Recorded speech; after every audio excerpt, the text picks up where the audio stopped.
to the government news brief for Friday, November 11, 2016. In the news, laptop dream becomes a reality for hundreds of teachers in Region 9.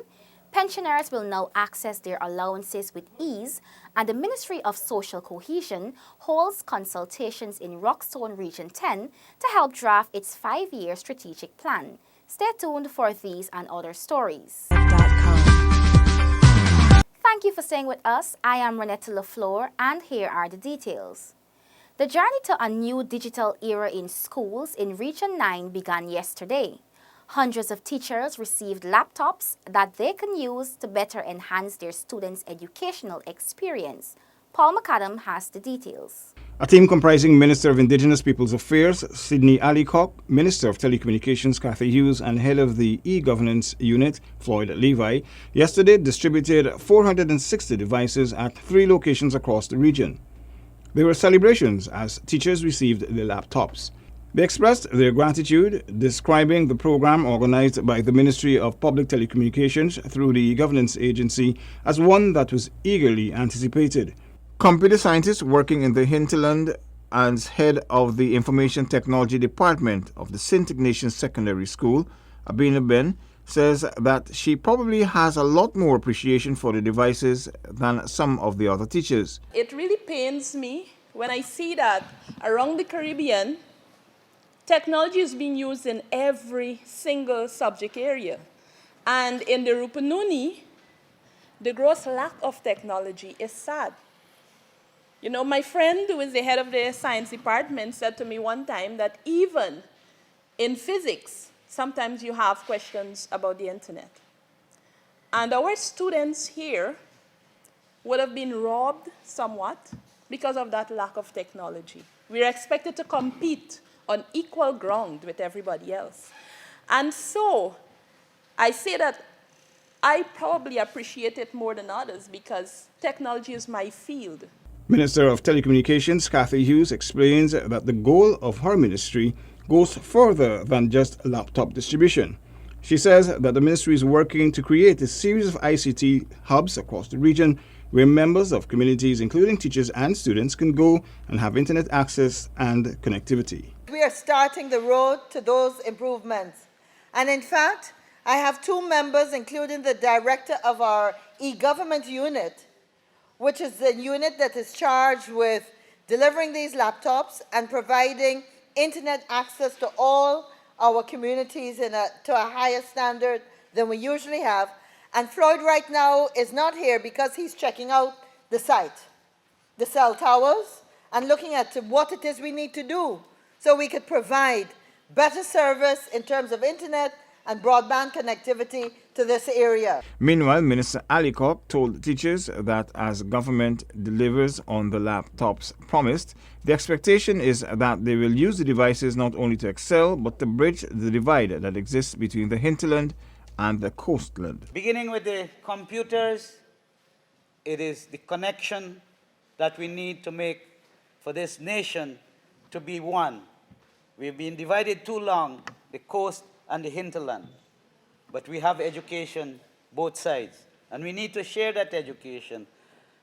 And for that to happen, we have to gear the teachers with the right tools, the right opportunity, the right training, the space, and the facilities. You must be comfortable to help us to educate this nation. The One Laptop per Teacher initiative forms part of the larger Improving Digital Equity Access and Learning IDEAL program that also includes connectivity to the internet for schools. Since the launch of the program in September this year, the Ministry of Public Telecommunications through the E-Government Agency has distributed 4,244 laptops to teachers in regions 1, 2, 5, 6, and 7. The distribution exercises move to Region 8 next, where 200 laptops will be handed out. Next week and the following week, the E-Government Agency will close out the distribution exercise with some 3,200 of the devices being shared out. Teachers of the North Rupununi received their devices at a distribution exercise at Beena Hill Institute in Anai, the teachers of Deep South at the I. Shelton Secondary School, and the teachers of Central Rupununi at the St. Ignatius Secondary School. Paul McAdam for the Government News Brief. Pensioners will now access their allowances with ease as the Ministry of Social Protection implements automated system. Neola Damon tells us more. Assistant Chief Probation and Social Service Officer Ricardo Banwari says through the automatic system, checks and balances will be done to ensure the pensioners are getting their pension faster. It is a system that they will sign on the coupon booklets and access their cash, okay? And they will enter into the database, and we will be able to say that, that this pension and cash is our coupon.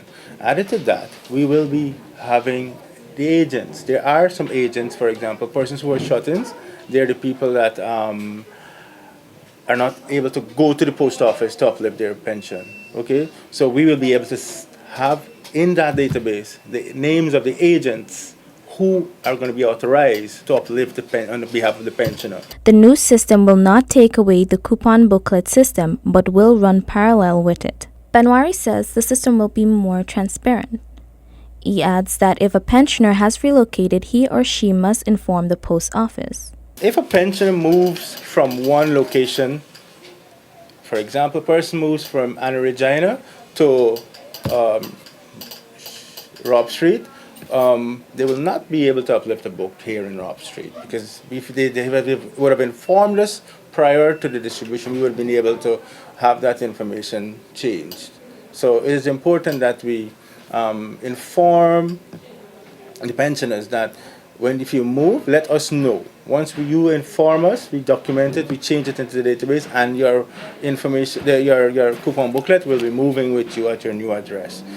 The Assistant Chief Probation and Social Service Officer notes that the schedule for the new system will be in print media this weekend. Pensioners can also check with their distribution centers in their region for more information. I'm Neola Damon for Government News Brief. The Ministry of Social Cohesion holds consultations in Rockstone Village Region 10 to help draft its 5-year strategic plan. More in this report from Gabriela Patram. The Ministry of Social Cohesion yesterday held its 28th Regional Sensitization and Strategic Plan consultations with stakeholders in Rockstone Village Region 10. These consultations are geared towards preparing the Ministry's 5-year strategic plan 2017 to 2021 for promoting and enhancing social cohesion in Guyana. Coordinator in the Ministry of Social Cohesion, Sharon Patterson, says 5 themes came out of a roundtable discussion that took place in September. She notes that they have been meeting with a number of stakeholders, whether from the regional democratic councils, faith-based groups, or non-governmental organizations. Essentially, we're attempting to meet with them because coming out of the roundtable that was held in September last year, some key themes were identified to address social cohesion issues in Guyana. 5 themes actually. The first one had to do with economic equity and opportunities. The other theme was citizen safety and security. There was harmonious ethnic and race relations, also inclusive and participatory governance. And the 5th area was social inclusion and tolerance. The residents were placed in groups under the guidance of the 5 themes. The residents were asked to discuss among themselves and then make presentations on the points they would have agreed upon. The most important thing is land lease, in the sense that for people, economic development, I'm going to point my finger at me. I don't have a land lease, and therefore I need to upgrade in my farming activity. I don't have the finance ready, and the only other choice was if I had a land lease, I could have gone to a bank and have a loan. The consultations are being supported by the United Nations Development Program, UNDP. Dr. Thomas Giddens is leading the process. Dr. Giddens says that apart from leading the consultation process, he is also tasked with drafting the plan. On Saturday, the ministry will be taking the consultations to Rosignol, and the final one will take place on November 15, 2016 at Kwakwani. Social cohesion in a local context is a process of nurturing individuals and community relationships in building a unified country. For the Government News Brief, I am Gabriela Patram. First Lady Sandra Granger says that a cross-ministerial approach is required if teenage mothers are to be effectively supported. Zenil Williams reports. In targeting young females in communities, educating them of sexual and reproductive health, no one ministry can roll out such a program alone.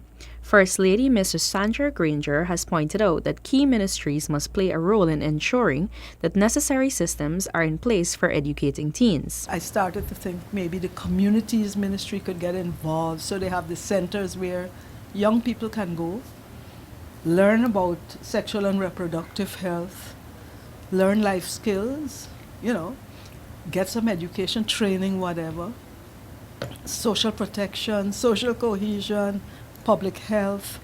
All these ministries can sit down and plan how they can strengthen communities, so you will have less or lower vulnerabilities in the community.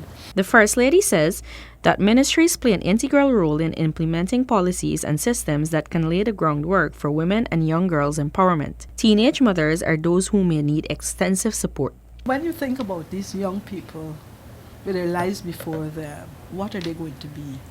How will this mother impact her child? She can't do it if she's working minimum wage. Maybe she works as a guard and she goes to work at 3 and then they say, oh, X didn't turn up, so you have to stay till tomorrow morning. What's happening to her kids? And we have to be realistic. The First Lady has been working with non-governmental organizations in targeting these young mothers, creating support groups within the respective communities, as well as obtaining donations which will help mothers who struggle to find jobs and obtain other sources of income. I am Zanil Williams for the Government News Brief. Today is Veterans Day, or Poppy Day as it is familiarly called, which is celebrated annually on November 11. The day is in honor of military veterans, that is, persons who served in the armed forces. It coincides with other holidays, including Armistice Day and Remembrance Day, celebrated in other countries that mark the anniversary of the end of World War I. Major hostilities of World War I were formally ended at the 11th hour of the 11th day of the 11th month of 1918. The day traces its origins back to the end of World War I. On November 11, 1918, an armistice between the US-led Allied nations and Germany went into effect. November 11 is recognized as the end of war to end the wars. Veterans Day is an important time to remember all those who served and those who risked their lives to defend the freedom of others. Gina salutes the veterans. We have come to the end of today's edition of the Government News Brief. The details of these and other stories can be found on Gina's website. Gina has an active Facebook page, and we encourage you to visit and like us so you can be informed as the news unfolds. Join us on Monday for another edition of the Government News Brief. I am Renetta LaFleur. Do have a safe weekend.